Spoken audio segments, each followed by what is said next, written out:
Oh, look, there's the tilt-a-whirl. Oh, there's the Ferris wheel. Oh, there goes the spook house. And I just loved a spook house, as you know.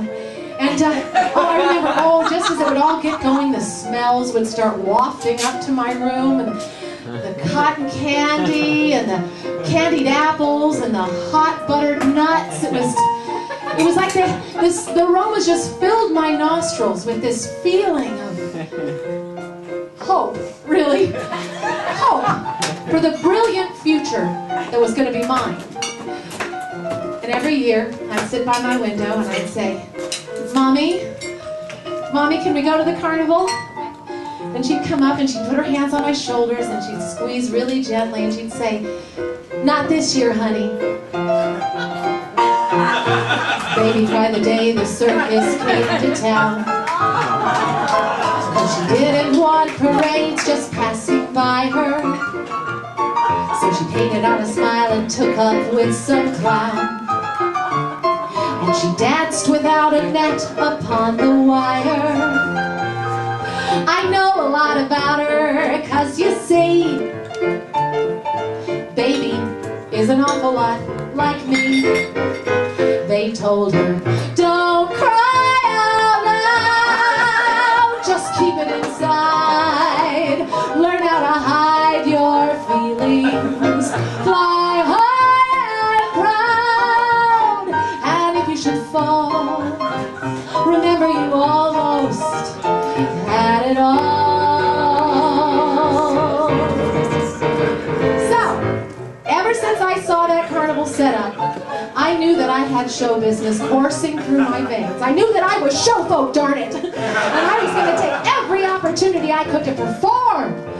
You know, first it was just for my mom's cocktail parties, but once I got into high school, I got into the drama club and I auditioned for every single show that came along, especially the musicals, because I knew that I could play all those leads. I could be Maria in The Sound of Music, I could be Nancy and Oliver, I could be Gypsy and Gypsy, but of course I never got those parts. And so I knew once I got out into the real world, people were going to see what I had to offer.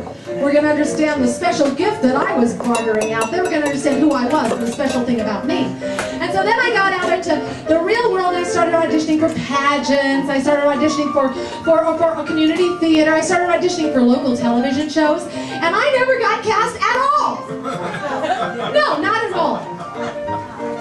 And I started feeling bad about myself. I started sort of eating away at my, self-esteem, and I started feeling kind of crummy, and I started eating a lot, and I was like, weight gain up and down, up and down, up and down, and then I started drinking then. And I started experimenting with drugs, anything that came along, woo, and I started experimenting with my sexuality, and I started picking away at the back of my neck, chipping away the flesh until there was an open running sore about the size of a quarter. Who else does that? Who else? One man's meat is another man's poison. Anyway, then of course I ran into Johnny here, and I guess, well, the rest is history. Baby cried the day they tore that big top down, 'cause they swept away her dreams with all the litter. Different kind of love she thought she found. Nothing left but sawdust and some glitter. Baby can't be broken, 'cause you see, baby is a pseudonym for me.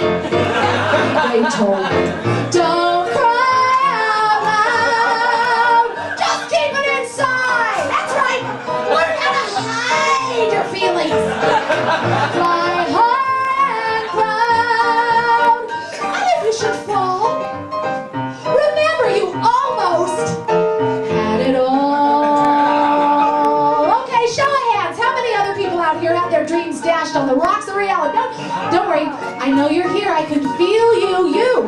You were going to be a director, weren't you? Oh, you were going to be a writer, right? Oh, you over there, you were going to be a dancer. So you moved to the big city, right?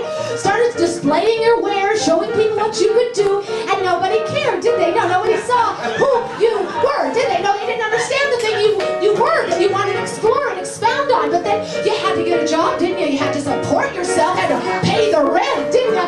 So you got a job. You over there, you're a caterer, right? You over there,